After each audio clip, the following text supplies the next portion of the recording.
Hi, friends and family, Welcome to Hope After Addiction with your hosts, Katie Comer and Chelsea McLeod. Hi, welcome to Hope After Addiction. We are so happy that you have come back to join us. I know that we're starting to release these every couple of weeks.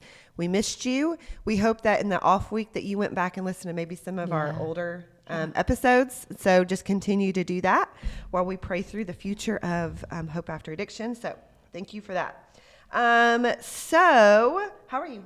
I'm doing well. How are you? Good. I don't know when you're going to watch this, but my husband and I are about to take a trip with 5 other couples. It's so or much 4 fun. other couples. There's 5 of us, 5 couples going, 4 couples. So we're excited about that, getting away a little bit, but It's going to be so good. I know Refresher. it's good. It is good. It's a refresher, but it's always weird to kind of like leave the kids and have instructions for the kids and all that stuff. So I get a little bit sad about that too. I know. It's bittersweet, I can imagine. Yeah, but it's good and it's needed. Yeah. For both of us just to kind of get away and recharge and For sure. with some of our besties. Yeah. So that'll be good. It's going to be so sweet. I know. I can't wait to hear about it. But everything's good with you? Anything Yeah. new? No, we just had a bout of intense sickness, but we're good. I know. Yeah. It is I'd say real here. 'Tis the season. It is Yes. real here in Middle Tennessee. I think like everybody, schools are closing for sicknesses. Yes. It's just crazy. So. It's crazy. And we're doing all of our elderberry every day, all day. Is that what it is? Do you make it? I do. You do? I make my own, yeah. Do you make them into like gummies or I just do pills the or just the drink. drink? Mhm. Okay. Yeah, Well. we do the drink. It's fun. So it's not Jasper's favorite, but we're still trying to get him to get used to it. So I need to try the gummies though, because I think he'd eat those. Yeah. Yeah. Try those. We'll do anything. Yeah. Yeah. I've never done it. I mean, I know what it is, but I've never Yeah, jumped ship to do all that, but I think it's great. I feel like That's you would be awesome. one to do that though. I do. I do all my little The things. oils and the Yeah, yeah. We do a lot of elderberry oils and and I capsules. think that's great. I'm just never been one to jump on that. I do like the oils though. I do. like the Yes, oils, they but are. The elderberry, I've never jumped. Yeah, that one's fun and easy. And John is an oil. He was very, I know, when he, yeah. He's skeptical. like, what? Skeptical. That's the word. Yeah. Now he he's like, was. hey, babe, can you make me a capsule real quick? Yes, I will. That's good. Yep. That's awesome. Yes. Well, today we are talking about meekness and the gift of meekness. So let me start out by saying I feel like when people hear of meekness, you think of weakness. Yeah, like a doorstep. Yeah. People Yeah. walking all over you. Yes. Passive. Yeah. Yep. So in the biblical term of meekness, let's talk about that though. It signifies strength, humility, and gentleness. There's a Greek word. I don't know if I'm pronouncing it right. Don't come after me. Pros. Yes. Yeah. Did you see that? Yes. Now, I don't know if I'm saying it the right way either, but yes. Okay. And you it did great. means gentleness, humbleness. You've heard those are qualities in somebody that you were like, oh, that's a pretty good quality. But when automatically when you think of meekness, you don't associate that. No. And no. so it signifies strength, humbleness, gentleness. It is important to understand that meekness does not mean being passive or spineless. Good word. Rather, it involves having power, but choosing to exercise it with restraint and love. That's like, we just end there. I mean, Yeah. it's perfect. So be meek and go. yes. Therefore. That's right. Have meekness. Yes, it's a gift. It is a gift, and it's something that I feel like can be. I think that there's some people that are kind of born with that, Yes, right? Just true. naturally. Yeah. But what are your thoughts on being able to practice it and being able to learn it through as you get older and through your years? It's a good question. What I was thinking when I was studying for this is, to me, meekness is almost like sanctification. Now, like a form of sanctification, because I believe, like Katie said, if you're going to have more of a bold personality, meekness may not be your strongest quality. Yeah. If you're more of like an introvert and stuff, meekness is probably a little bit easier for you. And so I think it's definitely, even I'm introverted and more on the quiet side, but there are definitely times in my life that I have not been the meekest person, especially in addiction. I was telling Katie, like, when I found out John was using for the first time and I had known something was off, I lost it on him and said more choice words than I should have, which is so not weird me. To me. I know. Because I know her so well. I'm like, that's just funny to me that. If you could have been a fly on the wall. Funny today. But definitely, yes, through like years of this, I have learned, especially that I get so much further being meek than I do being bold and arrogant and undermining and all the opposite things, rude, One of the things that I'd seen when it describes it is meekness is strength under control. So God gives us this authority and the strength and even wisdom biblically, but he also calls us to use it the right way. And he was one of the greatest examples of meek. That was his, as much as he was persecuted and shunned and beaten and all the things. And he was still bold. He still spoke truth, which is what we're called to do, but he was meek and did it in love, the way that we're also called to do it. Yeah. And I know through the many years of addiction that we went through, I got so much further being meek but bold than I did being bold and rude, if that makes sense. Yeah. There's not much to fight with when you're being meek and honest and truthful in love. Now, when you're bold and rude, there's a lot to be left to fight with. Yeah. I had not thought about people in my life that I thought had that quality until you were kind of talking just now. And it's interesting to see who I think of automatically. Yeah. My father is one Meek. who, yes, he's very meek. And I love him so much. But he is one that is truly that. Very strong. Yeah. But I was saying to somebody, I don't think my dad ever raised his voice unless it was righteous, like a righteous way. Yes, like a righteous anger. But he was able to, so many times in life, raising 3 girls, that he was able to just show restraint and love and strength. And I'm like, that is just great. I mean, he's a rock star dad. But also there's somebody else in my life that he went through something so difficult at the church. And I remember Adam talking to him and just not almost kind of like going, I'm just shocked that he's able to like restrain himself so well through this certain circumstance. Because I would have been so angry and called it out. But he showed so much restraint. And looking back on that, because when he came home and told me that, looking back on that as preparing for this, I'm like, he showed meekness and love. So cool. Even though he was very angry. Yeah. And you think like that right there, like your mind literally just went there. Meekness is a gift. Yeah. And it is also called to exemplify Christ. So that right there, when you are meek in every situation, you have no idea who you're impacting. Yeah. I mean, just in those stories, and there's so many times in my life that I could probably go back and think like God showed an example in that person through meekness. And I hope and I pray that I can exemplify that for my children, that I can exemplify that for others, and for God to use me. So, but there's definitely also people in the Bible who even, I didn't realize the Bible actually called him out on this, but Moses. Yes. Yeah. I didn't either until I was studying for this. Yeah. So in Numbers 12:3, I don't know if every version has it, but in Numbers 12:3, it reads, he was very meek, more than all the people on the face of the earth. So, I didn't realize that. I mean, I knew he actually did a whole story for the children's church on Moses this past week. Yeah. I acted it out and all that stuff. That's cool. And I acted out Moses, and I didn't act very meek. So I need to go back. Hey, that's okay. I did not act meek, but I was acting like I was the ruler of the people, the Israelites, which I mean he was, but But I need to go back and be like, talk about meek with those children. That's right. Because I didn't realize. Yeah, Moses lesson number 2, part 2. Oh wait, let's go back and like. Do Yep. this.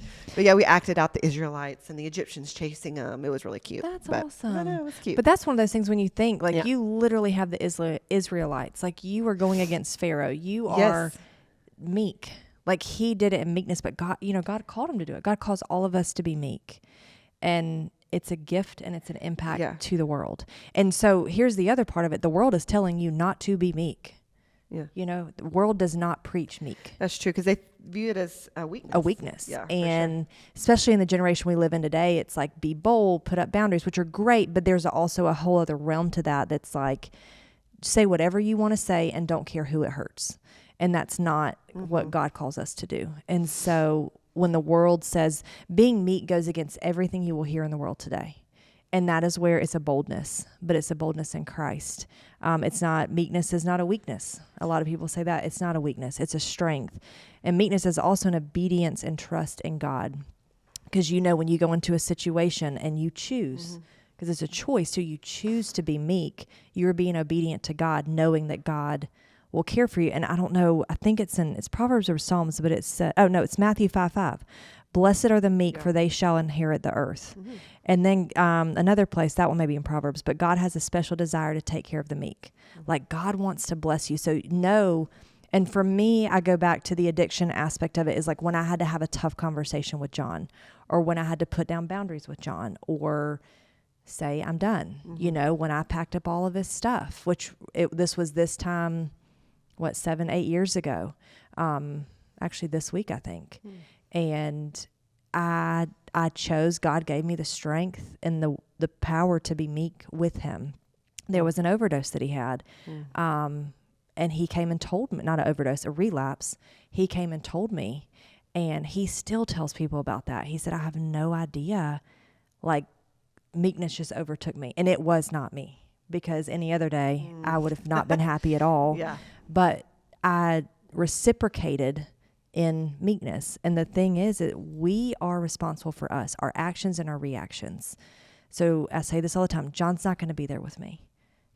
Anybody else that comes against me in an angry manner or rude, they're not going to be in heaven with me. They don't, they may be, but they are not going to be there on Judgment Day to answer. Yeah. I have to answer for my meekness. I have to answer for how I react and act. God says, meekness is so cool. It's in the Bible a lot. And it tells us. I didn't realize that too. I know. It's so cool. And it tells us God will take care of that. God will take care of being meek with people when you want to be everything else. He'll give you that. He'll give you that. And he'll bless it, you know? Yeah.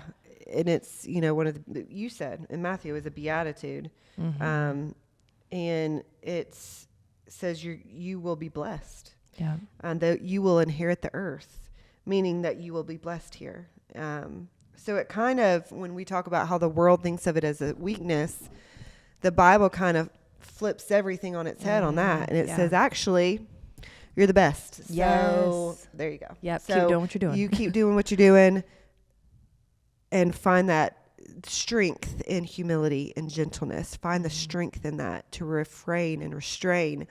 And let God use that. And I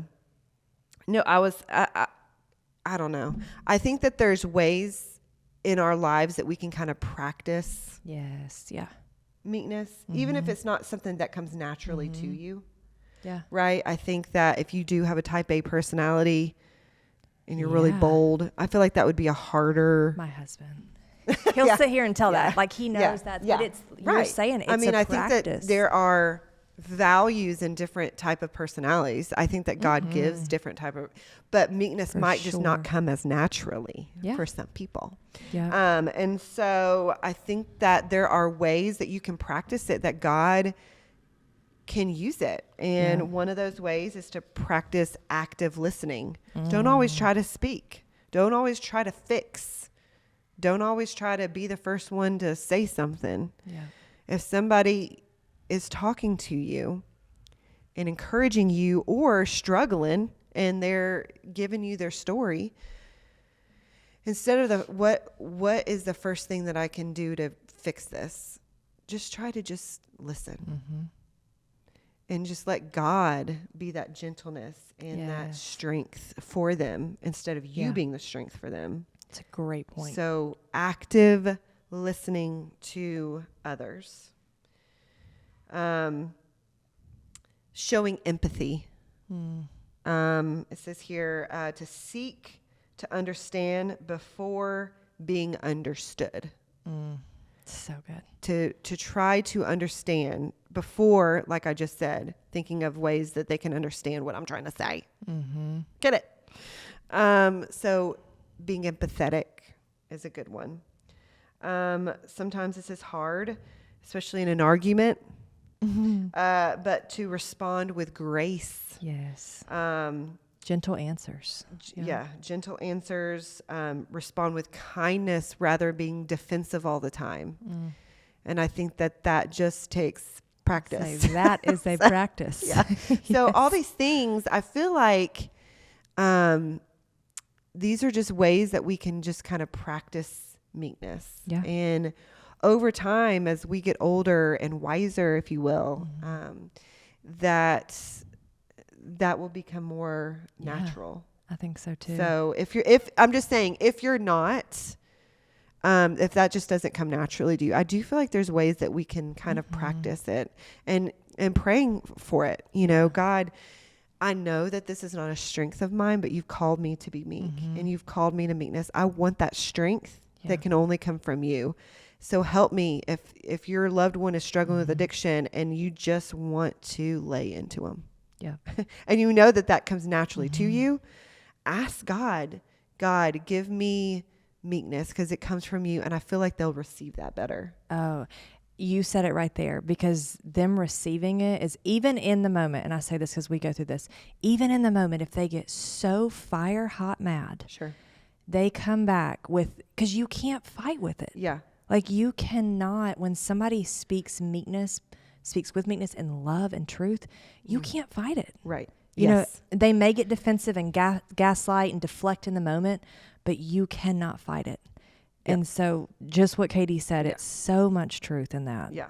It's power. I mean, there's power in that. I was thinking too, y'all know like the social media thing, like the unpopular opinion that's going around. Like, I feel like I know where you're going with this. I don't know if, I mean, not going with it, but I feel like I know what you're talking about. But well, I think that's one of those things. So it's like a reel or something. People like the unpopular opinion, and they're posting what's unpopular that the world like goes against. Okay. But I think that's another practice, is being bold and okay with being the unpopular opinion, with having the unpopular opinion, because that is the going against the grain of meekness to what the world doesn't preach to us, and know that it's okay. And I think, like Katie said, the older we get, the more we go through this, like, I'm okay today to be unpopular. Like, I'm okay to have the unpopular opinion. I'm okay to stand for truth when it goes against everything that the world is trying to tell me or teach me or to make me be, you know? Yeah. And I think it's absolute. And that's one reason I love my husband, is he knows he is bold and assertive and such a gift. He is so good at what he does. And like confrontation, resolution, he's so good at it. But he always knows this is one of his challenges, is being abrasive. You know, he will sit here and tell you that, but it's so cool because he's constantly trying to work and practice meekness. And y'all, I'm telling you, in 8 years, it's so cool to watch, because solidifies what Katie's saying. Practice it. Yes. And God gives you that gift. Like, it's so awesome. It's good. You have anything else? I think that's it. Are you sure? Yeah, I think so. I had so many notes, but it's just been fun talking about. Yeah, I feel like I've covered most of everything I have to. Me too. I hope that you felt encouraged, that even if you aren't naturally gifted in meekness, that there are ways that God can use that and cultivate that in your heart with your loved one, especially in what y'all are walking through right now. For most of our listeners, practicing that meekness and asking God to give that to you if it doesn't come naturally. So we hope you felt encouraged in that, and go out and be meek. That's our challenge to you. So watch what gifts it brings. Yes, exactly. So we thank you so much for watching today. We hope you felt encouraged. We will be back in a couple of weeks. Go back next week maybe and listen to podcasts. They're all labeled. So if there's something you're really struggling with, we probably got it. So go back and look at it and listen to it and be encouraged by that. But we will see you back in a couple of weeks. In the meantime, if you see us on any of our social medias, we do have Facebook and Instagram. Make sure you're sharing that stuff. That's kind of how we people hear about us and are encouraged by us, because you just never know what somebody's going through and they're like, oh, that's perfect for what I needed to hear today. So just share those. If you find this on YouTube and you're listening to us on YouTube or Spotify or wherever you hear, make sure you subscribe to us, because that's how you hear when we come back to you. So we hope that you have a blessed day, and we'll see you in a couple weeks. Bye.